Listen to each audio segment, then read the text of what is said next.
Okay, this time we are going to have a sample computations of percentiles using group data. Okay, we have same set of scores of the 50 students in the Filipino class which whose data are given below. So we are going to now solve for the value of P sub 82 or the 82nd percentile. Okay, so we have here the formula P sub k is equal to the lower boundary plus k times n over 100.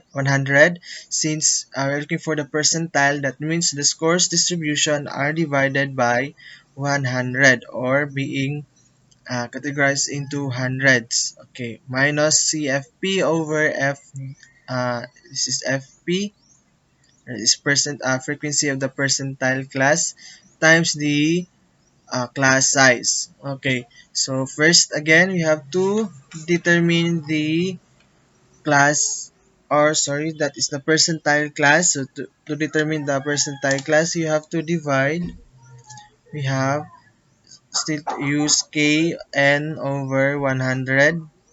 We are using now 100 since percentile atong gi-divide ang scores distribution into 100 or atong gi-distribute ang scores into by 1. That is 1, 2, 3, 4 up to 100. Unlike sa decile that is 10, 20, 30, 40 and sa quarta is 25, 70, 50, 75 so on and so forth. Okay, so that is K is our the intended percentile, that is 82 times our N is 50. Okay, so we have 50 over 100, so we have 41. So asa na to makitan si 41? That is kanig sa kutog 37 raman. So sa kabot sa 41. So it means na atong percentile class sa 73 to 80. Okay, so we have percentile 82nd percentile class is 73 to 80. So the lower boundary of the percentile class is 72.5. That is 73 minus 0.5. So that is 72.5. And CFP is the cumulative frequency before the percentile class is 37. And the frequency of the percentile class is 8. Our class size is also 8. Now we have to substitute our formula.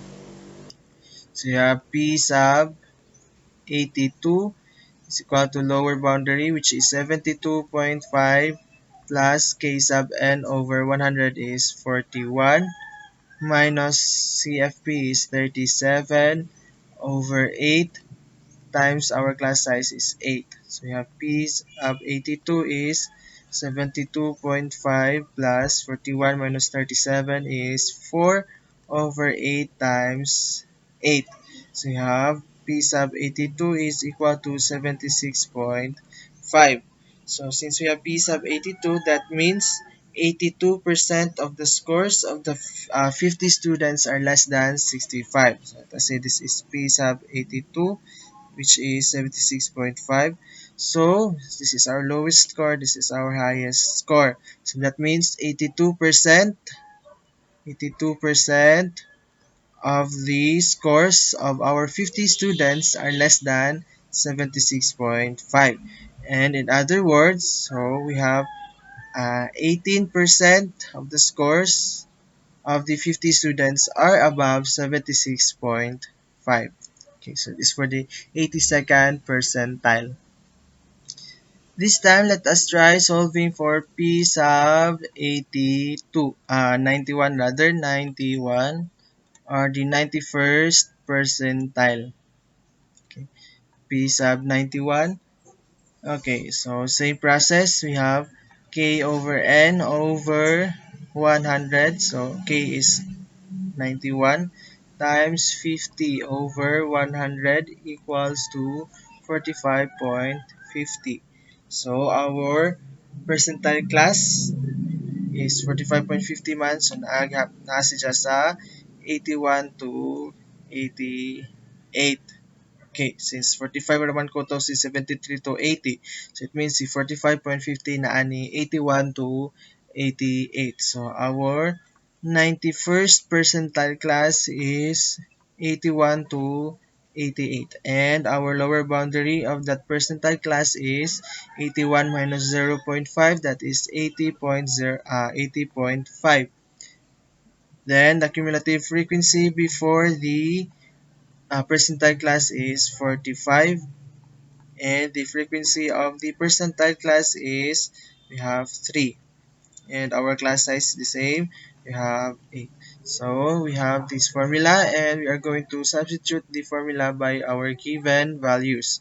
So we have P of 91 equals lower boundary is 80.5 plus k over n times k times n over 100, that is 45.50 minus CFP, we have 45 over the frequency of the percentile class is 3 times the class size is 8.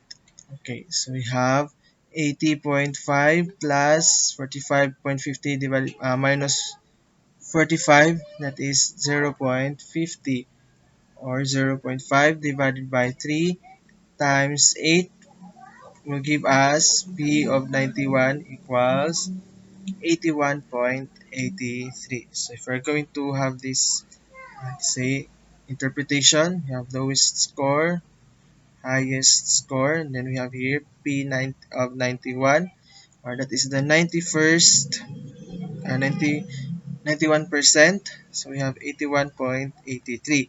That means 91% of the scores of the students are below 81.83, since we have lowest score man. So that is below 81.83. 91% of the scores of the 50 students are below 81.83. In other words, also 9% of the so 90%, 9% is 100% ang pinaka-highest. So 100 minus 91, we have 9.